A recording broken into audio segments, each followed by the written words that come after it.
ತಾಯಿಗೂ ಕೂಡ ಒಂದು ತುತ್ತು ಅನ್ನ ಹಾಕ್ತವಳಲ್ಲ ಮುಂಚೆ. ಆದ್ರೆ ಇವಾಗ ಶ್ರೀ ಗುರು ರಾಘವೇಂದ್ರಾಯ ನಮಃ ವಿಡಿಯೋ ನೋಡ್ತಿರೋ ಎಲ್ಲರಿಗೂ ನನ್ನ ನಮಸ್ಕಾರಗಳನ್ನ ತಿಳಿಸ್ತಾ, ಇವತ್ತಿನ ವಿಡಿಯೋದಲ್ಲಿ ರಾಯರಿಂದ ನಾನೊಂದು ಹೊಸ ಅಭ್ಯಾಸನ ಪ್ರತಿನಿತ್ಯ ಶುರು ಮಾಡ್ಕೊಂಡಿದ್ದೀನಿ. ಅದೇನು ಅನ್ನೋದನ್ನ ತಿಳಿಸ್ತಾ ಹೋಗ್ತೀನಿ. ಅದಕ್ಕೂ ಮುಂಚೆ 2-3 ದಿನದ ಹಿಂದೆ ನಾನೊಂದು ಕಮೆಂಟ್ ಓದಿ ಅದಕ್ಕೆ ರಿಪ್ಲೈ ಕೂಡ ಮಾಡಿದೆ. ಆ ಕಮೆಂಟ್ ಏನಿತ್ತು ಅಂದರೆ, ನನ್ನ ಹಸ್ಬೆಂಡು ಸಿಕ್ಕಾಬಟ್ಟೆ ಡ್ರಿಂಕ್ಸ್ ಮಾಡ್ತಿದ್ದಾರೆ, ಹುಚ್ಚನ್ ಥರ ಆಡ್ತಾರೆ, ನನಗೆ ಸಹಿಸಕ್ಕೆ ಆಗ್ತಿಲ್ಲ, ನಾನು ಸತ್ತೋಗ್ಬಿಡ್ಬೇಕು ಅಂತ ಅನ್ನಿಸ್ತಿದೆ ಅಂತ ಒಬ್ಬರು ಅಮ್ಮ ನನಗೆ ಕಮೆಂಟ್ ಮಾಡಿದರು. ನಾನು ಕೂಡ ಸಮಾಧಾನವಾಗಿ ಅವ್ರಿಗೆ, ಇರಿ ಏನೂ ಆಗಲ್ಲ, ಎಲ್ಲವನ್ನು ಕೂಡ ರಾಯರು ಸರಿ ಮಾಡ್ತಾರೆ. ಆ್ಯಕ್ಚುಲಿ ಅವ್ರಿಗೆ ರಾಯರು ಆಶೀರ್ವಾದ ಕೂಡ ಮಾಡಿದ್ದಾರೆ. ನನಗೆ ಕಮೆಂಟಲ್ಲಿ ಹೇಳಿದರು, ಹೀಗೆ ನನಗೆ ರಾಯರು ಆಶೀರ್ವಾದ ಮಾಡಿದ್ದಾರೆ ಅಂತ. ಅವ್ರ ಆಶೀರ್ವಾದ ಮಾಡಿದ್ಮೇಲೆ ಈ ರೀತಿ ನಿರ್ಧಾರ ಎಲ್ಲ ನಾವು ತೊಗೊಬಾರ್ದು. ಆ ಕ್ಷಣಕ್ಕೆ ಹಾಗನ್ಸುತ್ತೆ, ನಮ್ಮ ಪರಿಸ್ಥಿತಿ ನೋಡಿ ನಮಗೆ ದುಃಖ ಆಗುತ್ತೆ, ಏನು ನಮಗೆ ಈ ಪರಿಸ್ಥಿತಿನ ಎದುರಿಸೋಕ್ಕಾಗದೆ ಈ ರೀತಿ ಎಲ್ಲ ಮಾಡ್ಕೋಬೇಕು ಅಂತ ಅನ್ಸೋದು ಸಹಜ. ಆದರೆ ನಮ್ಮ ಜೊತೆ ರಾಯರಿದ್ದಾರೆ, ನಾವು ಪೂಜಿಸ್ತಿರೋಂಥದ್ದು ಅಂತಿಂಥವ್ರಲ್ಲ, ಮಹಾ ಮಹಿಮರು ರಾಯರು. ಸ್ವಲ್ಪ ತಡ ಆಗ್ಬೋದು ನಮ್ಮ ಸಮಸ್ಯೆಗಳು ನಮ್ಮಿಂದ ದೂರ ಆಗೋದಿಕ್ಕೆ. ಸತ್ಯವಾಗ್ಲೂ ಹೇಳ್ತೀನಿ, ರಾಯರು ಒಂದು ಬಾರಿ ಭರವಸೆ ಕೊಟ್ಟಿದ್ದಾರೆ ಅಂತ ಅಂದರೆ ಆ ಸಮಸ್ಯೆ ನಿಮ್ಮಿಂದ ದೂರ ಆಗೇ ಆಗುತ್ತೆ. ಅಕಸ್ಮಾತ್ ಅವ್ರು ಹೂಪ್ರಸಾದದ ಮೂಲಕನೇ ನಿಮಗೆ ಭರವಸೆ ಕೊಡಲಿಲ್ಲ ಅಂದರೂ ಪರವಾಗಿಲ್ಲ, ರಾಯರ ಮುಂದೆ ನಿಮ್ಮ ಕಷ್ಟನ ಏನು ಅಳುತ್ತಾ ತೋಡ್ಕೊಂಡಿರ್ತೀರೋ ಸತ್ಯವಾಗ್ಲೂ ಹೇಳ್ತೀನಿ, ಆಗ್ಲೂ ಕೂಡ ರಾಯರು ನಿಮ್ಮ ಕಷ್ಟನ ನಿಮ್ಮಿಂದ ದೂರ ಮಾಡ್ತಾರೆ. ತಾಳ್ಮೆ ಅನ್ನೋದು ಇರಬೇಕು. ಏನೇ ಆಗಲಿ, ಆ ಕ್ಷಣಕ್ಕೆ ನಿಮ್ಮಲ್ಲಿ ಕೆಟ್ಟ ಯೋಚನೆಗಳು ಬರ್ತಿದೆಯಾ, ಅದನ್ನು ಹೋಗಿ ರಾಯರ ಮುಂದೆ ನನಗೆ ಹೀಗೆ ಮಾಡ್ಕೋಬೇಕು ಅಂತ ಅನ್ನಿಸ್ತಿದೆ, ನೀವು ನನ್ನ ದಾರಿ ತೋರಿಸ್ಬೇಕು, ನೀವಲ್ಲದೆ ನನಗೆ ಇನ್ಯಾರೂ ಇಲ್ಲ ದಾರಿ ತೋರಿಸೋರು, ನೀವೇ ನನ್ನ ಕೈ ಹಿಡಿಬೇಕು, ನೀವೇ ನಮ್ಮ ಮನೆ ಸಮಸ್ಯೆನ ಸರಿ ಮಾಡಲೇಬೇಕು ಅಂತ ಪಟ್ಟಿ ಹಿಡಿದು ರಾಯರ ಮುಂದೆ ಕುತ್ಕೊಬೇಕು. ಸತ್ಯವಾಗ್ಲೂ ರಾಯರು ನಿಮ್ಮ ಸಮಸ್ಯೆನ ದೂರ ಮಾಡ್ತಾರೆ. ಕಾಣಬೇಕು, ಸಮಯ ಬರೋವರೆಗೂ ಆ ಕಷ್ಟಗಳನ್ನ ನಾವು ಎದುರಿಸ್ತಾ ಹೋಗ್ಬೇಕು. ನೀವು ಈ ಕಷ್ಟಗಳೆಲ್ಲ ಸರಿಯಾಗಬೇಕು ಅಂತ ಅಂದರೆ ಹೀಗೇ ಪೂಜೆ ಮಾಡಬೇಕು, ಹೀಗೆ ಮಾಡಿದ್ರೆ ತಪ್ಪಾಗುತ್ತೆ, ಆ ಥರ ಏನಿಲ್ಲ. ನಿಮಗೆ ದುಃಖ ಆದಾಗ ಎಷ್ಟೇ ನೋವಿದ್ರು ರಾಯರು, ನೀವು ಟೈಮಿಂಗ್ಸ್ ಇಲ್ಲ, ಇವಾಗ ಬೆಳಗ್ಗಿನ ಜಾವನೇ ಎದ್ದು ಕೂತ್ಕೊಂಡು ರಾಯರ ಮುಂದೆ ನಮ್ಮ ಕಷ್ಟನ ಹೇಳ್ಕೋಬೇಕು, ಇದೇ ಟೈಮಲ್ಲಿ ರಾಯರು ಕೇಳ್ಕೊಳ್ತಾರೆ ಅಂತ ಏನೂ ಇಲ್ಲ. ನಿಮಗೆ ಯಾವಾಗ ಮನಸ್ಸು ಭಾರ ಅಂತ ಅನಿಸುತ್ತೋ ಅದಕ್ಕೆ ಹೊತ್ತು ಗೊತ್ತು ಬೇಡ, ರಾಯರ ಮೂರ್ತಿ ಮುಂದೆ, ರಾಯರ ಫೋಟೋ ಮುಂದೆ ಕೂತ್ಕೊಂಡು ಮಗು ಥರ ನಿಮ್ಮ ಮನಸ್ಸಲ್ಲಿರೋ ಭಾರ ಎಲ್ಲನೂ ಹೇಳ್ಕೊಡಿ. ರಾಯರು ಆ ಕ್ಷಣಕ್ಕೆ ಸ್ಪಂದಿಸ್ತಾರೆ, ನಿಮ್ಮ ಮನಸ್ಸು ಹಗುರ ಕೂಡ ಆಗುತ್ತೆ.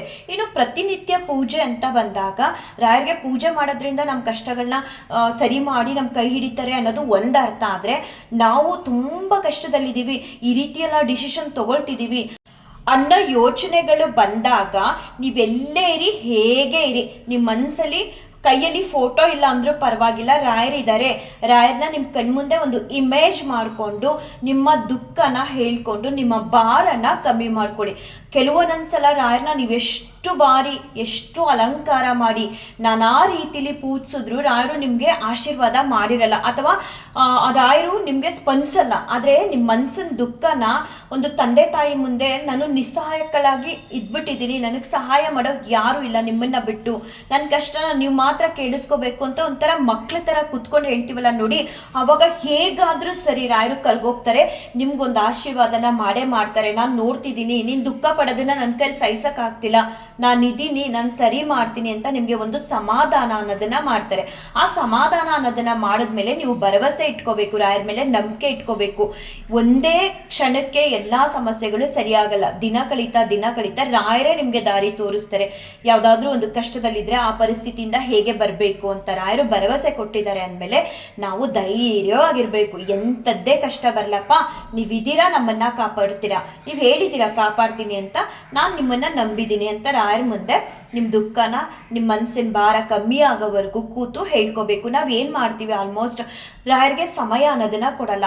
ಇವಾಗ ಯಾರ ಹತ್ರನೋ ಹೇಳ್ಬಿಟ್ರೆ ನಮ್ಮ ದುಃಖ ಕಮ್ಮಿ ಆಗ್ಬಿಡುತ್ತಾ? ಸತ್ಯವಾಗ್ಲೂ ಕಮ್ಮಿ ಆಗಲ್ಲ. ರಾಯರ ಹತ್ರ ಕೂತು ಹೇಳಿದಾಗ ರಾಯರು ನಾನಾ ದಾರಿಗಳನ್ನ ತೋರಿಸ್ತಾರೆ ನಿಮ್ಮನ್ನ ಆ ಕಷ್ಟದಿಂದ ಹೊರಗಡೆ ಕರ್ಕೊಂಬರೋದಕ್ಕೆ.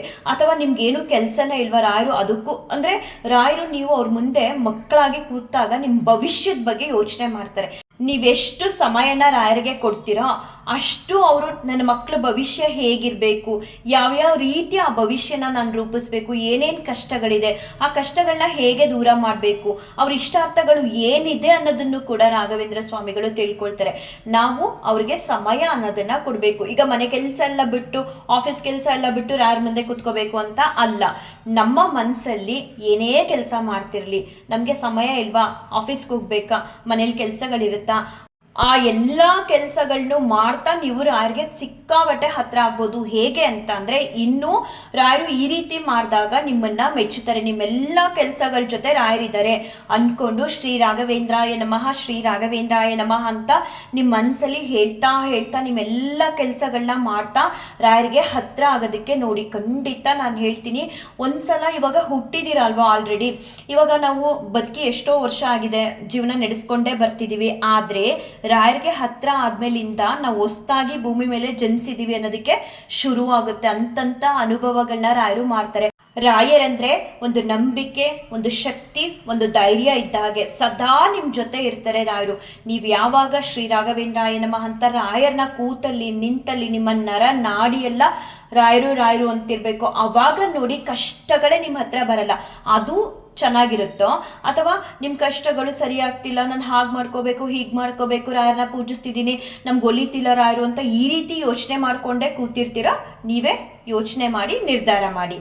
ಇದೆಲ್ಲ ತಿಳಿಸಿದ್ಮೇಲೆ ನಾನು ಪ್ರತಿನಿತ್ಯ ಒಂದು ಅಭ್ಯಾಸನ ಹೊಸದಾಗಿ ರೂಢಿ ಮಾಡ್ಕೊಂಡಿದ್ದೀನಿ. ಇದಕ್ಕೆ ಕಾರಣ ರಾಯರಲ್ಲದೆ ಇನ್ಯಾರಿಂದನೂ ಕೂಡ ಸಾಧ್ಯ ಆಗ್ತಿರ್ಲಿಲ್ಲ.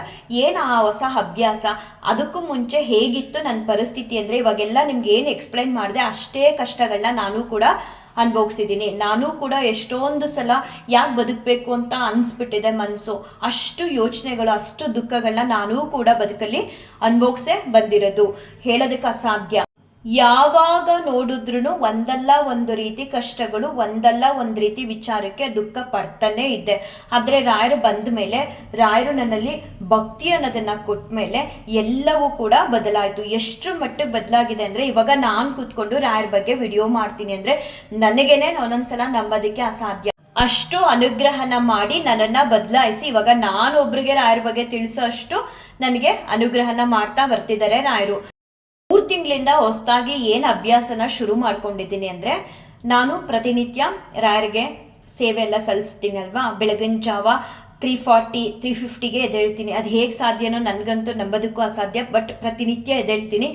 ಎಚ್ಚರ ಆಗುತ್ತೆ ಕೂಡ. ಎದ್ದು ರಾಯರಿಗೆ ಸೇವೆ ಎಲ್ಲ ಸಲ್ಲಿಸಿದ್ಮೇಲೆ ಅಡುಗೆ ಮನೆಗೆ ಹೋಗಿ ಕಾಫಿ ಕುಡಿತಿದ್ದೆ. ಈಗ ಅದಕ್ಕೂ ಮುಂಚೆ ನನ್ನ ಕೈಯಿಂದ ಒಂದು ಹಿಡಿಯಷ್ಟು ಪಕ್ಷಿಗಳಿಗೆ ಏನಾದರೂ ಸರಿ, ಇದು ಕಡಲೆ ಆಗಿದ್ರು ಅಥವಾ ಬಿಸ್ಕೆಟ್ ಆಗಿದ್ರು ಇಲ್ಲ ಕಡಲೆಬೇಳೆ ಇದ್ರೂ ಸರಿ, ನಾನು ಮರೆತು ಕೂಡ ಕಾಫಿ ಕುಡಿಯೋಕೆ ಹೋದಾಗ ತಕ್ಷಣ ನೆನಪಾಗುತ್ತೆ ಪ್ರಾಣಿ ಪಕ್ಷಿಗಳಿಗೆ ಊಟ ಹಾಕ್ಬೇಕಲ್ವಾ ಅಂತ.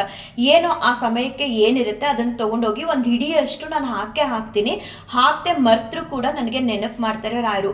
ನಾನು ಹಾಕಿ ಬಂದ ತಕ್ಷಣನೇ ಯಾವುದಾದ್ರೂ ಒಂದು ಪಕ್ಷಿ ಬಂದು ಆ ಕಾಳುಗಳನ್ನ ತಿನ್ನುತ್ತೆ.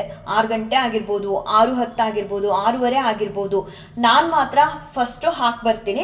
ಹಾಕಿ ಬಂದ ತಕ್ಷಣವೇ ಕೆಲವೊಂದೊಂದು ದಿನ ಬಂದು ಚಿಕ್ಕ ಚಿಕ್ಕ ಪಕ್ಷಿಗಳು, ಪಾರಿವಾಳಗಳು ಬಂದು ತಿನ್ಕೊಂಡು ಹೋಗುತ್ತೆ. ಏನೂ ಬರಲಿಲ್ಲ, ಒಂದು ಅರ್ಧ ಗಂಟೆ ಆದರೂ ಅಂದರೆ ಅಳಿಲಾದರೂ ಬಂದು ತಿನ್ನುತ್ತೆ. ಅದು ಬರಲಿಲ್ಲ ಅಂದರೆ ಕಾಗೆ ಆದರೂ ಬಂದು ನಾನು ಹಾಕಿದಂತಹ ಒಂದು ಆಹಾರ ಏನಿದೆ, ಬಿಸ್ಕೆಟ್ ಆಗಲಿ ಕಾಳಾಗಲಿ ಎತ್ಕೊಂಡು ತಿನ್ನುತ್ತೆ. ಒಂದೊಂದ್ಸಲ ಅಳಿಲು, ಕಾಗೆ, ಪಾರಿವಾಳ, ಚಿಕ್ಕ ಚಿಕ್ಕ ಪಕ್ಷಿಗಳು ಎಲ್ಲವೂ ಕೂಡ ಒಟ್ಟಿಗೆನೆ ಬರುತ್ತೆ. ಇದೆಲ್ಲ ರಾಯರಿಂದ ಮಾತ್ರ ಸಾಧ್ಯ ಆಗಿದ್ದು. ನನ್ನ ಕೈಯಾರ ನಾನೊಂದು ನಾಯಿಗೂ ಕೂಡ ಒಂದು ತುತ್ತು ಅನ್ನ ಹಾಕ್ತವಳಲ್ಲ ಮುಂಚೆ. ಆದರೆ ಇವಾಗ ನಾನು ಹೋಗಿ ಹಾಕಬೇಕು ಅಂತ ಅನ್ಕೊಳ್ಳೋದೇ ಇಲ್ಲ. ಅವಾಗೆ ಮನೆ ಹತ್ರ ಬರೋದಕ್ಕೆ ಶುರುವಾಯಿತು. ಇವಾಗ ಪ್ರತಿನಿತ್ಯ ಮೊದಲು ಪ್ರಾಣಿ ಪಕ್ಷಿಗಳಿಗೆ ಆಹಾರನ ಕೊಟ್ಟು ಆಮೇಲೆ ನಾನು ಕಾಫಿ ತಿಂಡಿ ಎಲ್ಲ ತಿನ್ನೋದಕ್ಕೆ ಅಭ್ಯಾಸ ಮಾಡ್ಕೊಂಡಿದ್ದೀನಿ. ಒಂದಲ್ಲ ಎರಡಲ್ಲ ನನಗಿದ್ದ ಕಷ್ಟಗಳು ಅದನ್ನೆಲ್ಲ ದೂರ ಮಾಡಿ ರಾಯರು ನನ್ನ ಇಷ್ಟಾರ್ಥಗಳನ್ನೂ ಕೂಡ ಕೊಡ್ತಾ ನಾನು ಅಂದ್ಕೊಂಡೇ ಇರಲಿಲ್ಲ ಈ ರೀತಿ ಎಲ್ಲ ಘಟನೆಗಳು ನಡೀತಿದೆ. ಸಾಮಾನ್ಯವಾಗಿ ನಾವು ಹುಡಿಕೊಂಡು ಹೋಗಿ ಹಾಕ್ತೀವಿ ಅಂದ್ರೂ ಕಾಗೆಗಳು ಬರಲ್ಲ, ಪಾರಿವಾಳಗಳು ಬರಲ್ಲ. ಆದರೆ ಅವೆಲ್ಲವೂ ಕೂಡ ಪ್ರತಿನಿತ್ಯ ಬೆಳಗ್ಗೆನೆ ಮನೆ ಹತ್ರ ಬರುತ್ತೆ. ನಾನೂ ಕೂಡ ಮಿಸ್ ಮಾಡಿದೆ. ಫಸ್ಟು ಅವಕ್ಕೆ ಆಹಾರನ ಕೊಟ್ಟು ಆಮೇಲೆ ನಾನು ಆಹಾರನ ಸೇವನೆ ಮಾಡ್ತಾ ಇದ್ದೀನಿ. ಎಷ್ಟು ಚೇಂಜಸ್ ಮಾಡ್ತಿದ್ದಾರಲ್ವ ರಾಯರು. ಹೀಗಿರುವಾಗ ನನ್ನ ಬದುಕಲ್ಲಿ ನಾನು ಪ್ರತಿಯೊಬ್ಬರಿಗೂ ಹೇಳೋದು, ರಾಯರಿದ್ದಾರೆ, ಕಷ್ಟಗಳಿದೆ ಸತ್ಯ. ಆ ಕಷ್ಟಗಳನ್ನ ದೂರ ಮಾಡೋದಕ್ಕೆ ಅಂತಲೇ ರಾಯರು ನಿಮ್ಮ ಬದುಕಲ್ಲಿ ಬಂದಿದ್ದಾರೆ. ತಾಳ್ಮೆ ಅನ್ನೋದು ಬೇಕು, ಮತ್ತು ಅವರಲ್ಲಿ ನಂಬಿಕೆ ಅನ್ನೋದು ಬೇಕು. ಅಷ್ಟೇ ಶ್ರದ್ಧಾ ಭಕ್ತಿಯಿಂದ ಅವರ ನಾಮಸ್ಮರಣೆ ಮಾಡಿ ಸಾಕು. ಹೀಗೇ ಪೂಜೆ ಮಾಡಬೇಕು, ಇದನ್ನೇ ತಂದಿಡಬೇಕು ಅಂತ ಎಲ್ಲೂ ಕೂಡ ಯಾವುದೇ ನಿಯಮಗಳಿಲ್ಲ. ರಾಯರ ನಾಮಸ್ಮರಣೆ ಒಂದೇ ಸಾಕು ನಿಮ್ಮೆಲ್ಲ ಕಷ್ಟಗಳು ದೂರ ಆಗೋದಕ್ಕೆ. ಆಮೇಲೆ ರಾಯರು ನಿಮ್ಮ ಹತ್ರ ಏನಾದರೂ ಸೇವೆಗಳನ್ನ ಮಾಡಿಸ್ಕೋಬೇಕು ಅಂತ ಅವರು ಇಚ್ಛೆ ಪಟ್ಟರೆ, ನೀವು ನಾನು ಪೂಜೆ ಮಾಡೋದೇ ಇಲ್ಲ, ನಾನೇನು ತಂದು ಕೊಡೋದೇ ಇಲ್ಲ ರಾಯರಿಗೆ ಅಂತ ಅಂದ್ಕೊಂಡ್ರು ರಾಯರು ಏನು ಮಾಡಿಸ್ಕೋಬೇಕು ಅಂತ ಅವರ ಇಚ್ಛೆ ಇರುತ್ತೋ ಅದು ಅದೇ ರೀತಿ ನಡೆಯುತ್ತೆ. ನಿಮಗೆ ರಾಯರ ಮೇಲೆ ಪ್ರೀತಿ ಅನ್ನೋದು ಹೆಚ್ಚಾದಾಗ ನೀವೇ ಏನಾದರೂ ರಾಯರಿಗೋಸ್ಕರ ಮಾಡಬೇಕು ಅನ್ನೋದು ಬರುತ್ತೆ. ಅಲ್ಲಿವರೆಗೂ ನಾನು ಹೇಳೋದು, ಯಾವುದೇ ಕಷ್ಟಗಳು ಬಂದ್ರೂ ತಾಳ್ಮೆಯಿಂದ ನಮ್ಮ ಜೊತೆ ರಾಯರಿದ್ದಾರೆ, ಇನ್ಯಾರು ಬೇಕು, ಇನ್ನೇನು ಬೇಕು, ರಾಯರ ಹತ್ರ ಕೂತು ಹೇಳ್ಕೊಳ್ಳಿ ನಿಮ್ಮ ದುಃಖನ. ಅದನ್ನ ಬಿಟ್ಟು ಯಾರಿಗೋ ಒಬ್ರಿಗೆ ರಾಯರ ಆಶೀರ್ವಾದ ಮಾಡಿದ್ದಾರೆ ಅಂತ ಅಂದ ತಕ್ಷಣ ಅವರೇ ದೇವರು, ಅವ್ರ ಹತ್ರ ಹೇಳ್ಕೊಂಡ್ರೆ ನಮ್ಮ ಕಷ್ಟಗಳೆಲ್ಲ ದೂರ ಆಗುತ್ತೆ ಅನ್ನೋದು ತಪ್ಪು. ಯಾವಾಗ ನೀವು ನಿಮ್ಮೊಳಗಡೆ ರಾಯರನ್ನ ಕಂಡುಕೊಳ್ತೀರೋ ಆವಾಗ ರಾಯರು ನಿಮಗೆ ಹತ್ರ ಆಗ್ತಾರೆ, ಆವಾಗ ನಿಮ್ಮ ಕಷ್ಟಗಳೆಲ್ಲ ದೂರ ಆಗುತ್ತೆ. ಹೊರತು ನೀವು ಬೇರೆಯವರೊಂದಿಗೆ ನಿಮ್ಮ ಕಷ್ಟಗಳನ್ನ ಹಂಚ್ಕೊಳ್ಳೋದ್ರಿಂದ ಅಥವಾ ಯಾರೋ ಏನೋ ಪೂಜೆ ಮಾಡ್ತಾರೆ ಈ ರೀತಿ ಪೂಜೆ ಮಾಡಿಬಿಟ್ರೆ ಸರಿಯಾಗುತ್ತೆ ಅನ್ನೋದು ತಪ್ಪು. ನಾನು ಆವಾಗಲೇ ಹೇಳಿದ್ನಲ್ಲ, ಏನಿಲ್ಲ ಅಂದ್ರೂ ರಾಯರೇ ಅಂತ ಹೇಳಿ ನಿಮ್ಮ ದುಃಖನ ಅವ್ರ ಮುಂದೆ ತೋಡ್ಕೊಂಡಾಗ ರಾಯರು ನಿಮ್ಮ ಕೈ ಹಿಡಿದು ನಿಮ್ಮ ಕಷ್ಟಗಳನ್ನ ದೂರ ಮಾಡಿ ನೀವು ಅಂದ್ಕೊಂಡಿಲ್ದಿರಷ್ಟು ಮಟ್ಟಿಗೆ ನಿಮ್ಮ ಬದುಕಲ್ಲಿ ಬದಲಾವಣೆಗಳನ್ನ ಮಾಡ್ತಾರೆ. ಇದಂತೂ ಸತ್ಯ.